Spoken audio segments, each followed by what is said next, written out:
جاهلیت چې کوم رواجونه را روانو او د جاهلیت په زمانه کې به قسم قسم غلطیان خلکو کولې، نو به یو غلطي دا هم کوله چې مور به کونډه شوله نو هغه به زوی په نکاح باندې اخیستل. دغه رنګې دوه خویندې دا به په نکاح کې جمع کولې. نو الله رب العزت د هغې رد وکړو. الله پاک آیاتونه راولېږل چې ستاسو پلار ورسره صرف نکاح قدرې کړي وي، اگر کو دخول یې نه وي کړي هم د دغې دا ستا مور دی سره ته نکاح همیش همیش دپاره نشي کولی. یو صورت خدا دی چې پلار یې ښځه وکړله، خپله مور خو لویه خبره ده، خو د ده پلار صرف یو ځای کې نکاح وکړو، صرف نکاح وکړو او بیا دغه ښځه پرېښودله، میلاو شوي ورسره هم نه دی، واده کړې نه ده بس دا ښځه پوهېدنې صرف وکړله او دغه ښځه یې بیا پرېښوده. د ده د زوی دپاره دا جایز نه دي چې دغه ښځه وکړي، دا د مور ده، هغه به د حرامه ده، صرف په نکاح باندې دا د مور شو. دغه رنګې زوی د یوې ښځې سره صرف نکاح وکړله، صرف نکاح، دخول یې نه دی کړی. دخول دا د فقهاو اصطلاح ده، به ځان پوهه کوي. دخول جماع ته ویلی شي چې ښځه خاوند د ښځې او خاوند په جوړه باندې د یو بل سره میلاو شي، دې ته دخول ویلی شي د فقهاو په ژبه کې. نو د صرف زوی نکاح وکړله او د نکاح نه وروسته د بیا چې کوم دی دا ښځه کورته کړې نه ده، جماع ورسره نه ده کړې، یعنې همبستري ورسره نه ده کړې، صرف نکاح وکړله، نو دا ښځه د ده په پلار باندې حرامه ده همیش دپاره. دا د ده انګور ده، انګور سره نکاح نه کېږي همیش دپاره.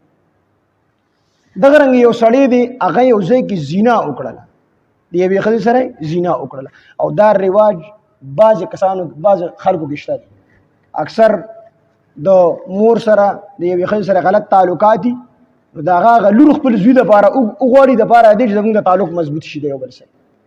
نو دا مسله ځان سره یاد وساتئ چې کوم سړي د کومې ښځې سره نکاح زنا وکړله، بدکاري وکړله، بیا د بیدي ما مشران ناست دي، خو دا مسلې دي دا ښکاره کول پکار دي.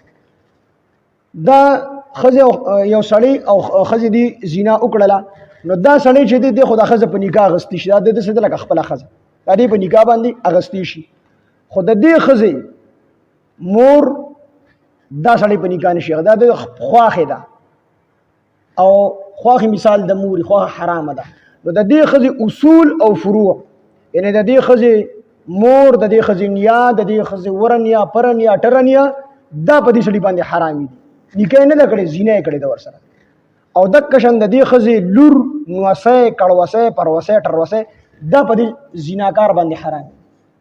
نو څنګه چې په دې زناکار باندې حرامي دي، دقه شان د دې زناکار زوی دا زناکاره ښځه نشي کولی، ځکه د پلار سره زنا کړې.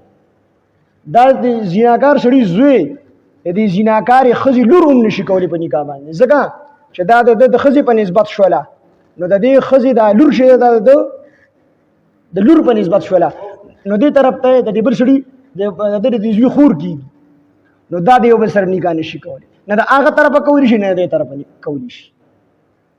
چې صرف بعضې فقهاو لیکلي چې صرف په شهوت سره یو ښځې ته وکتل نو په دې باندې حرامېږي. نو دا الله فرمایي چې ولا تنکحوا، تاسو نکاحونه مه کوئ، ما د هغه چا سره نکاح چې نکاح کړي وي آباؤکم، ستاسو پلاران. نو پلارانو نیکونو په بره باندې ځه چې پلار ذکر شي، د دې په ضمن کې نیکه هم راځي، ورنیکه پرنیکه په بره باندې دا ټول په پلارانو کې راځي، پلارانو ستاسو.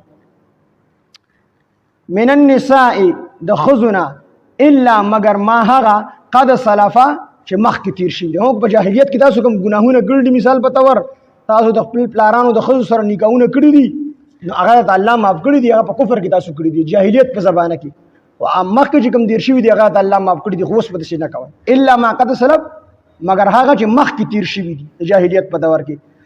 انه کان فاحشة، بېشکه دا بې حیایي ده، دا خبره ډیره د بې حیایي خبره ده چې سړی خپله مور په نکاح باندې اخلي، ټول عمر ته بې کړي دي، او چې کله د پلار وفات شي بیا په نکاح نه، نو الله وایي دا ډیره د بې حیایي او د بې عزتۍ خبره ده.